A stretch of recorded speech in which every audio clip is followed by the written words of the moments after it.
അപ്പം നമ്മുടെ മസാല ഗ്രിൽഡ് നമ്മുടെ ബേബി കോൺ പെട്ടെന്ന് ഉണ്ടാക്കാൻ പറ്റുന്ന ബേബി കോൺ റെഡി ആയിട്ടുണ്ട്. അപ്പോൾ അതെങ്ങനെയാണ് ഉണ്ടാക്കുന്നത് പറയാം. ബേബി കോൺ നമ്മൾ എടുക്കുക, കടയിലൊക്കെ വാങ്ങാൻ കിട്ടും കേട്ടോ. അപ്പോൾ അത് എടുക്കുക, ചെറിയ കുഞ്ഞു കുഞ്ഞു പീസായിട്ട് നമ്മൾ 1 ഇഞ്ച് ഘനമല്ല നീളത്തിൽ കട്ട് ചെയ്യുക. എന്നിട്ട് നമുക്ക് കുരുമുളക്, ഉപ്പ്, പിന്നെ വന്നിട്ട് മഞ്ഞൾപ്പൊടി, മുളക് പൊടി, പിന്നെ ജിഞ്ചർ പേസ്റ്റ് എടുത്ത് മാരിനേറ്റ് ചെയ്യുക. പിന്നെ കുറച്ച് കോൺഫ്ലോർ, ഇതിൻ്റെ പൊടി തന്നെ അതിൻ്റെ കോൺഫ്ലോർ ആഡ് ചെയ്തിട്ട് ഒരു 5 മിനിറ്റ് വെക്കുക. വെച്ച് കഴിഞ്ഞാൽ നമ്മൾ ടൂത്ത് പിക്കിൽ ഇതേമാതിരി കുത്തുക. ടൂത്ത് പിക്കിൽ കുത്തിയിട്ട് നമ്മുടെ സാധാരണ നെയ്യിൽ നമ്മൾ വറുക്കുക. നമ്മൾ ലെമണും കൂടെ ഒന്ന് ശ്രദ്ധിച്ചോണം, ലെമൺ ലാസ്റ്റിൽ നമ്മൾ ആഡ് ചെയ്യുന്നുള്ളൂ.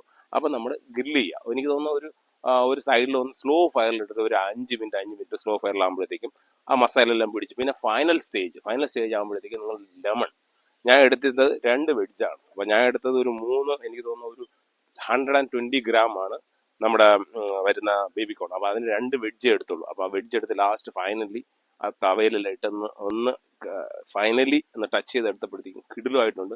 അപ്പോൾ എന്തായാലും കുട്ടികൾക്ക് സൂപ്പറായിട്ടൊക്കെ പെട്ടെന്ന് ഉണ്ടാക്കാൻ പറ്റും. എനിക്കടുത്ത് 15 മിനിറ്റ് ആയുള്ളൂ കേട്ടോ. അപ്പോൾ നിങ്ങൾക്കാണെങ്കിൽ കുറച്ചുകൂടി മിനിറ്റ് എടുക്കും. അപ്പം പെട്ടെന്ന് ഉണ്ടാക്കാൻ പറ്റുന്നതാണ് കുട്ടികൾക്ക്. അപ്പോൾ എന്തായാലും കുട്ടികൾക്ക് ഈ സ്പൈസി ഇഷ്ടപ്പെടുന്ന കുട്ടികൾക്ക് തീർച്ചയായിട്ടും ഇഷ്ടം. സ്പൈസി ഭയങ്കര സ്പൈസി അല്ല കേട്ടോ, ചെറിയൊരു സ്പൈസി. അപ്പം ചെറിയൊരു സ്പൈസി ഇഷ്ടപ്പെടുന്നവർക്ക് സൂപ്പറായി ഇഷ്ടപ്പെടും. കിടിലമാണ്.